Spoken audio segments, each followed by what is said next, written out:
नमस्कार, जे sky bulletin में आपका स्वागत है। मैं हूं वर्षा पंवार और चलिए बढ़ते हैं खबरों की ओर। हिंदू धर्म में एकादशी का व्रत बहुत महत्वपूर्ण होता है। पूरे साल में 24 एकादशी आती है, लेकिन अगर किसी वर्ष में मलमास है तो इनकी संख्या बढ़कर 26 हो जाती है। इनमें से एक एकादशी होती है देवउठनी एकादशी। कार्तिक मास की शुक्ल पक्ष की एकादशी तिथि को देवउठनी 11 कहा जाता है कि आषाढ़ शुक्ल एकादशी को देव शयन करते हैं और फिर चतुर्मास के समापन का शुक्ल एकादशी के दिन देव उठनी उत्सव होता है। इस एकादशी को ही देवउठनी 11 कहा जाता है। देवउठनी एकादशी का पर्व श्रद्धालु पूरी भक्ति भाव से मनाते हैं। देवउठनी एकादशी भी शुभ मुहूर्त से प्रारंभ होती है। इस वर्ष देवउठनी एकादशी 25 नवंबर बुधवार को आई। देवउठनी एकादशी के दिन तुलसी विवाह का भी बहुत महत्व है। देवउठनी 11 पर भक्तजन व्रत रखकर तुलसी शालिग्राम विवाह करवा कर भी आयोजित कर कन्यादान का पुण्य प्राप्त करते हैं। देवउठनी एकादशी के दिन भगवान विष्णु की पूजा का विशेष महत्व है। इस दिन एकादशी के दिन श्रद्धालु घरों में भगवान विष्णु लक्ष्मी का पूजन भी करते हैं और अपने घर व छत पर दीप जलाकर श्री हरि का स्वागत सत्कार करते हैं। भारतीय संस्कृति में देवउठनी 11 से मांगलिक कार्यों का शुभारंभ माना जाता है। पौराणिक मान्यता के अनुसार भगवान विष्णु देवशयनी 11 के बाद 4 महीनों के विश्राम से देवउठनी 11 पर पुनः जागते हैं और शुभ मांगलिक कार्यों की शुरुआत होती है। इसी के तहत इस वर्ष 25 नवंबर यानी बुधवार को अबुझ मुहूर्त होने की वजह से शहर में शादियों की धूम मची रही। एक ही दिन में लगभग 450 शादियां होने की वजह से जहां पंडितों के चेहरे पर रौनक नजर आई, वहीं फूल माला वालों के चेहरे भी खिल उठे। लॉकडाउन के बाद लंबे समय से मंदी की मार झेल रहा बाजार उपभोक्ताओं की चहल पहल से रौनक से भरा नजर आया। सर्राफा व्यवसाय में लाखों का लेन देन हुआ, वहीं बर्तन व रेडीमेड गारमेंट के व्यवसाय में भी उछाल आया। बाजार के लिए भी शुभ मांगलिक अवसर लेकर आई इस 11 में आर्थिक उछाल से समाज के विकास को एक नया आयाम मिलेगा। साथ ही देवउठनी 11 पर लोगों ने घरों में पूजा अर्चना करके दीप जलाए और मंदिरों में भी दीपदान किया। देवउठनी 11 पर भरपूर शादियों की वजह से टैक्सी चालकों ने भाड़े में भारी वृद्धि कर दी और बसों की बुकिंग अधिक होने से रोडवेज पर भी संचालन का अतिरिक्त भार आ गया। रोडवेज बसों में अधिक भीड़ होने तथा बसों की संख्या कम होने की वजह से अनेक यात्रियों को परेशानी भी झेलनी पड़ी। साथ ही कोरोना संक्रमण के दौर में सोशल डिस्टेंसिंग की धज्जियां भी उड़ती नजर आई। कुल मिलाकर संक्रमण से बचाव और जीवन को आगे बढ़ाने की भागदौड़ देवउठनी 11 पर बखूबी देखी गई। उधर प्रशासन ने भी शहर में होने वाले विवाह आयोजनों पर कड़ी निगरानी रखी। इस दौरान एसडीएम श्वेता चौहान द्वारा गठित टीमों ने आयोजन स्थलों पर जाकर मौका निरीक्षण किया। वहीं समारोह आयोजकों ने कोविड-19 के नियमों की पालना के तहत मुख्य द्वार पर मास्क वितरित किए। साथ ही बिना मास्क के समारोह में शिरकत करने पर पाबंदी लगाई। कई समारोह स्थलों पर भीड़ होने के चलते कोरोना जागरूकता खटाई में पड़ गई। ब्यावर उपखंड के आसपास इन दिनों हो रही दुर्घटनाओं में बढ़ोतरी हो रही है। इसी क्रम में हुई एक अन्य घटना में मसूदा थाना क्षेत्र के ग्राम जीवाणा निवासी युवक पूर्ण सिंह पुत्र शंकर सिंह आयु 42 वर्ष एक विवाह समारोह में शामिल होने के लिए बाइक पर सवार होकर जीवन से आसींद जा रहा था। इस दौरान रामगढ़ के पास आशापुरा क्रेशर मशीन के समीप उक्त युवक की बाइक रोड पर स्लिप हो गई। अचानक स्लिप होने के कारण युवक की बाइक दूर तक फिसलती चली गई। इससे उसके हाथ पैर और सिर में गंभीर चोटें आई। युवक को स्थानीय क्षेत्र वासियों ने निजी वाहन की सहायता से राजकीय अमृतकोट चिकित्सालय में भर्ती करवाया, जहां उपचार के दौरान उसकी मौत हो गई। मौके पर पहुंची पुलिस ने शव का मुआयना कर पोस्टमार्टम करवाया और शव परिजनों के सुपुर्द किया। अरावली की पहाड़ियों से घिरा ब्यावर उपखंड अधिकांश तौर पर जंगली जानवरों की आवाजाही से ग्रसित रहता है। आमतौर पर समय समय पर पैंथर का मूवमेंट गांव वालों के लिए दहशत व परेशानी का कारण बन जाता है और इस परेशानी में सर्दी के दौरान बढ़ोतरी हो जाती है। सर्दियों के मौसम में वन्य जीवों का रिहायशी इलाकों में मूवमेंट बढ़ जाता है, जिसके चलते वन विभाग को लगातार उन इलाकों में गश्त करने के साथ ही पिंजरों को एक से दूसरे स्थान पर पहुंचाने के लिए वाहन की आवश्यकता पड़ती है। इसी के चलते अजमेर डिवीजन की ओर से ब्यावर वन विभाग को एक कैंटर उपलब्ध करवाया गया है, जिससे कर्मचारियों को पिंजरों को वन्य जीवों के मूवमेंट वाले स्थान पर पहुंचाने के लिए असुविधा का सामना न करना पड़े और वक्त रहते जंगली जानवरों को पकड़ने के लिए निर्धारित स्थान पर पिंजरा लगाया जा सके। ब्यावर का मुक्तिधाम अपनी स्वच्छता और रखरखाव के लिए दूर दराज तक प्रसिद्ध है, किंतु इन दिनों आमजन की लापरवाही और हिंदू सेवा मंडल की सुस्ती के कारण मुक्तिधाम में गंदगी का साम्राज्य नजर आने लगा है। शमशान को मंदिर के बराबर पवित्र माना जाता है, किंतु इन दिनों मृतकों के दाग में आने वालों और देर सवेर शमशान में आने वाले असामाजिक तत्वों के कारण जगह जगह कचरा, खाली बोतलें व पानी की बोतल भी नजर आने लगी है। शमशान के समीप इलाके में बियर व शराब की खाली बोतलें भी यदाकदा नजर आती है। हर धर्मिता का आलम तो यह है कि बहुत से जुआरी पुलिस के डर से कई दफा मुक्तिधाम जैसे पवित्र स्थल पर भी ताश पीटते देखे गए हैं। हिंदू सेवा मंडल व नगर परिषद को चाहिए कि मृत्यु के बाद देवलोक गमन तक जाने वाले स्थल व मार्ग को स्वच्छ व साफ सुथरा बनवाकर दिवंगत प्राणी की आत्मा को शांति प्रदान करे। कल मेरे मित्र के पिंडल में गया था, ब्यावर मुक्तिधाम मोक्षधाम। वहाँ के हालात जो देखे हैं मैंने, मेरे जीवन में कम से कम हज़ारों लाख में जाके आ गया, लेकिन जो पीड़ा मेरे कल हुई मेरे आज तक हुई। तमाम गंदगी, जहाँ मोक्ष धाम जिसको कहते हैं, मोक्ष भी इन्होंने इतनी गंदगी फैला रखी है। जहाँ लोग बैठते हैं वहाँ सफाई नहीं है सुचारू रूप से। जहाँ लोगों के दाग होते हैं वहाँ तमाम गंदगी, बोतलें, गंदगी। ये वीडियो भी मैंने बनाया है, वीडियो में दे रहा हूँ, फोटो भी खींच रहा हूँ। मतलब इतनी मन में दुख हुआ कि इनके व्यवस्थापक हैं सिर्फ पद लेके बैठे हैं, मुक्तिधाम को जनता के ऊपर और इनके दूसरों के हाथ से छोड़ रखा है। इन लोगों का काम कुछ नहीं है, ऑफिसों में बैठे रहेंगे, पदाधिकारी हैं, कहाँ लोगों का चंदा आ रहा है, कैसे आ रहा है, क्यों आ रहा है, उसमें दिमाग लगाते हैं। व्यवस्था के नाम पे जीरो है। इसको तो सुचारू रूप से सही व्यवस्था करके रखें। जो यही आग्रह करना चाहता हूँ, व्यवस्था पर जितने भी हैं हाथ जोड़ के निवेदन यही करना चाहता हूँ कि मुक्तिधाम को स्वच्छ बढ़िया रखें। ये एशिया में दूसरा नंबर, हम तो ऐसा प्रयास करें कि 1 नंबर पे आए।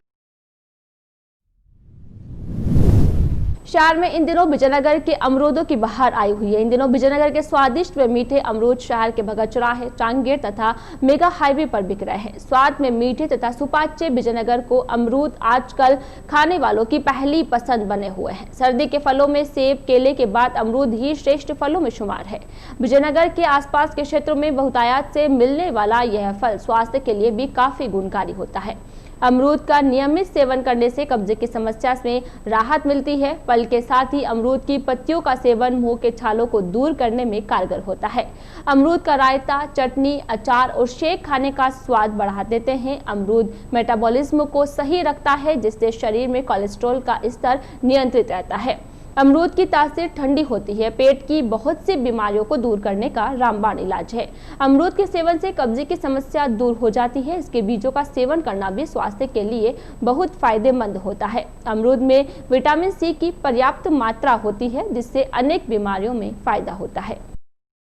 शहर में बुधवार को टेम्पो चालक ठगी का शिकार हो गया। घटना के अनुसार जोगाराम पुत्र भगवान राम आयु 46 वर्ष रघुनाथपुरा निवासी जिला पाली सुमेरपुर के पास से अपने टेम्पो में ऊन भरकर ब्यावर ऊन मंडी पहुंचा। मंडी में ऊन खाली करने के बाद उसे 29,000 रुपए की प्राप्ति हुई। रकम लेकर उक्त युवक जोगाराम मंडी गेट के बाहर अपनी टाटा पिकअप टेम्पो लेकर खड़ा हो गया। इस दौरान अज्ञात व्यक्ति ने पाली माल ले जाने की बात की और 3500 रुपए भाड़े में माल की ढुलाई तय हुई। इसके बाद अज्ञात युवक टेम्पो वाले को कॉलेज रोड के समीप एक कॉलोनी में ले गया और साहब से मिलने की बात कहकर कुछ देर में लौटा। युवक ने बताया कि साहब को खुले 14,000 रुपए चाहिए, माल ढुलाई होते ही पेमेंट कर देंगे, अभी उनके पास खुले नहीं हैं। टेम्पो चालक ने 29,000 रुपए में से 14,000 रुपए उस अज्ञात युवक को दे दिए। युवक ने कहा, अब चाय पियो, तब तक आता हूँ। कुछ देर में आने की बात कहकर युवक बाइक पर सवार होकर चला गया। जब बहुत देर तक नहीं लौटा तो टेम्पो चालक को ठगी का एहसास हुआ और उसने आसपास तलाश शुरू की तो ठग युवक कहीं उसका कोई सुराग नहीं लगा। थक हार के टेम्पो चालक ने सिटी थाना पुलिस को मामला दर्ज करवाया। बात आई हम के भाड़ो पाली को तो पाली रे भाड़ा रे मैं पछे वो के पाली को 35 रुपया नक्की करियो। साहब पियो के साहब ने 500 रुपया मैं लो और 3,000 रुपया हम दे दूँ। यूँ करने में कॉलोनी में लायो, कॉलोनी में लान खड़ो करने का चाय पियो, चाय पियो, सामान भराओ। बस एक अफसर आयो, अफसर बनने आयो, साहब करने का साहब है, साहब आयो ने के साहब है ने ये पैसा के खुला सही है जो बैंक को है खुला दे दो आप। तो हमारे कने कोई पैसा हाँ साहब ऊन बेची तो पैसा थोड़ा आयोड़ा हाँ तो खुला दे दो। खुला लेन एक वो साहब आउट हुआ बाद में वो पर आयो 4000 वहीं भी ले गया क्या तो मन डाउट भी मुझको कहीं करे मैं आओला नहीं आप अच्छा लेना हो गोटू वो गाइड दे 14,000 ले गया। शहर का विजयनगर रोड का एक हिस्सा बदहाली के कारण आमजन के लिए परेशानी का कारण बना हुआ है। सड़क पर बड़े बड़े पानी भरे गड्ढे वाहन चालकों को दुर्घटना का निमंत्रण दे रहे हैं। विजयनगर रोड पर बनी नई सड़क के दौरान 200 मीटर का टुकड़ा छोड़ने से सड़क के बदहाली की यह स्थिति अभी तक बरकरार है। विजयनगर रोड के क्षेत्रवासी सहित मार्ग का उपयोग करने वाले वाहन चालक गत कई सालों से क्षतिग्रस्त मार्ग के चलते परेशान थे। उक्त 200 मीटर के हिस्से को दुरुस्त करने के लिए क्षेत्रवासी द्वारा कई बार जिम्मेदार अधिकारियों से गुजारिश की जा चुकी है, परंतु अब तक मार्ग दुरुस्त नहीं किया गया था। मार्ग को दुरुस्त करने के लिए क्षेत्रवासियों द्वारा रास्ता भी जाम किया था। उस वक्त मौके पर पहुंचे नगर परिषद अधिकारियों ने मार्ग को जल्द से जल्द दुरुस्त करने का भरोसा दिलाया था, परंतु इस बार को कई माह गुजरने के बाद भी मार्ग दुरुस्त नहीं हुआ है। क्षतिग्रस्त मार्ग पर पूर्व में गिट्टी बिछाई गई थी, जिसके कारण मार्ग पर दिन भर धूल उड़ने के साथ ही गिट्टी के उछलने से लोगों के चोटिल होने का खतरा बना रहता है। क्षेत्रवासियों ने बताया कि मार्ग की स्थिति खराब रहने के चलते बारिश के दौरान वाहन चालकों के साथ ही क्षेत्रवासियों को भी परेशानी होती है। मार्ग के हालात खराब होने की स्थिति में यहां से निकलने वाले भारी वाहनों के कारण यहां हर वक्त दुर्घटना की संभावना बनी रहती है। विजयनगर रोड का आवागमन के लिए उपयोग आसपास के कई गांवों के हजारों ग्रामीण करते हैं, इसलिए मार्ग पर दिन भर दोपहिया वाहन व चौपहिया के साथ ही भारी वाहनों की आवाजाही लगी रहती है। मार्ग के हालात सालों से खस्ता होने के कारण ग्रामीणों को भी असुविधा उठानी पड़ती है। आमजन को उम्मीद है कि 200 मीटर के बचे हुए हिस्सा का निर्माण जल्द पूरा हो जाएगा। गौरतलब है कि गत सप्ताह जिला कलेक्टर के ब्यावर दौरे के दौरान मामला सामने आने के बाद सार्वजनिक निर्माण विभाग व नगर परिषद के अधिकारियों से जानकारी लेकर जिला कलेक्टर ने नगर परिषद आयुक्त को जल्द ही बचे हुए 200 मीटर के मार्ग का निर्माण पूर्ण करने के निर्देश दिए हैं। जिला कलेक्टर से मिले आदेशों के बाद अब उम्मीद है कि बचे हुए 200 मीटर का मार्ग का निर्माण जल्द पूर्ण कर लिया जाएगा। सर्दी के शुरू होते ही कोरोना संक्रमण का दूसरा दौर एक बार फिर शुरू होता नजर आ रहा है। इसमें आमजन की लापरवाही भी प्रमुख है।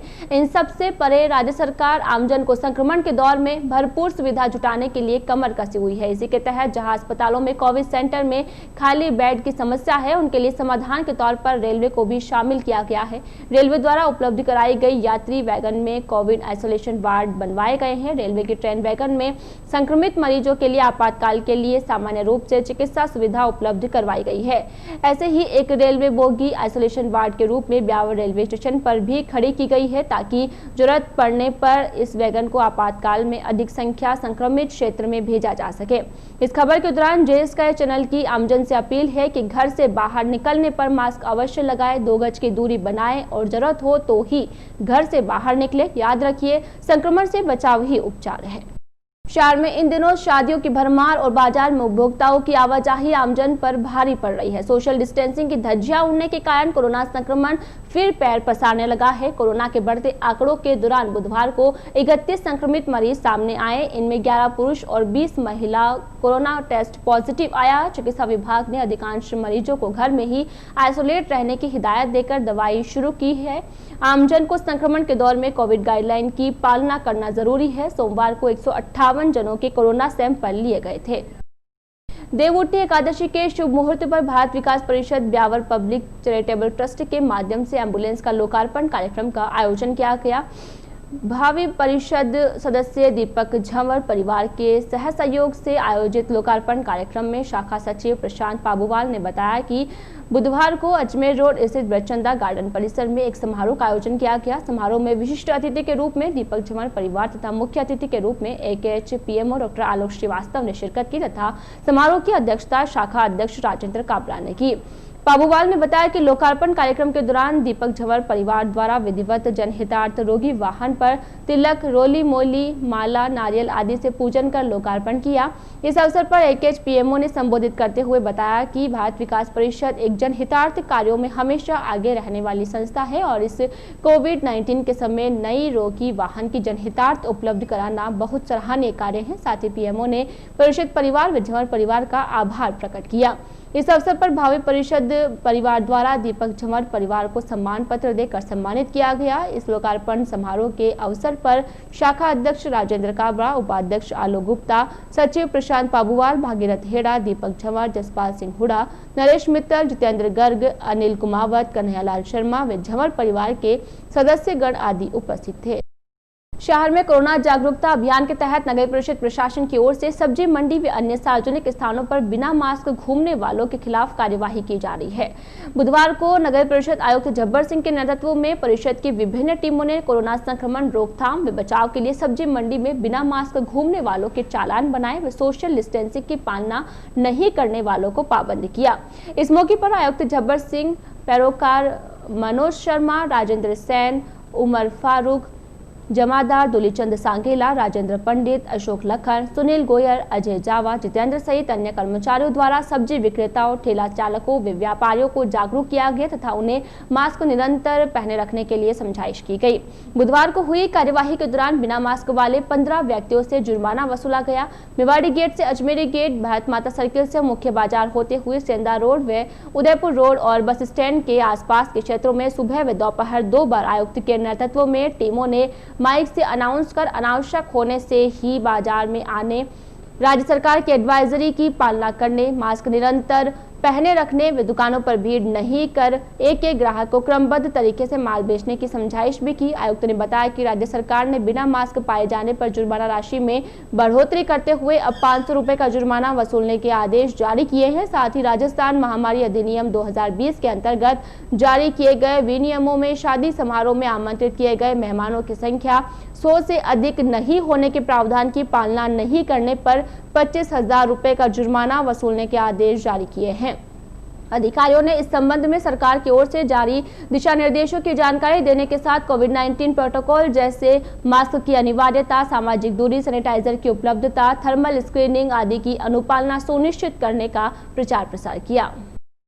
शहर के मुख्य बाजार में इन दिनों अतिक्रमण सरदर्द बना हुआ है। आमतौर पर ठेले वालों द्वारा अतिक्रमण की बात पर सुबुगाहट सामने आती ही है कि यातायात कर्मी ठेले वालों को संरक्षण के एवज में पैसे की उगाही करते हैं और इसी क्रम में यातायात पुलिस की हठधर्मिता उस समय सामने आई जब तेजाब चौक निवासी एडवोकेट अनिरुद्ध दवे ने यातायात पुलिसकर्मी रिचपाल के खिलाफ जिला SGM कोर्ट ब्यावर में इस्तिगासा पेश किया। घटना के अनुसार एडवोकेट अनिरुद्ध दवे ने न्यायालय में इस्तिगासा पेश कर बताया कि ट्रैफिक पुलिसकर्मी रिचपाल उन्हें पैसे देने के लिए नाजायज रूप से परेशान कर रहा है। साथ ही दवे ने बताया कि उसके साथ यातायात पुलिसकर्मी द्वारा मारपीट व गाली गलौज भी की गई। अनिरुद्ध दवे ने कोर्ट से कार्रवाई करने की गुहार लगाई। तब न्यायालय ने जांच के लिए सिटी थाना पुलिस को ब्यावर को आदेश दिए। एडवोकेट दवे के साथ हुई मारपीट पर बार एसोसिएशन ने विरोध जताया। आज के बुलेटिन में फिलहाल इतना ही। अब पूरी टीम के साथ दीजिए इजाजत, फिर मिलेंगे। नमस्कार।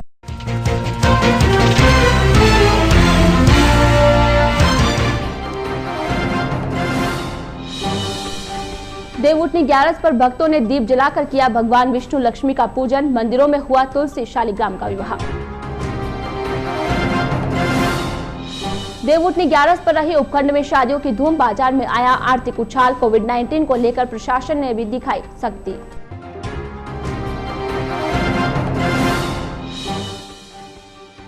मुक्तिधाम परिसर में फैला गंदगी का साम्राज्य, व्यवस्थापकों की अनदेखी पड़ रही भारी।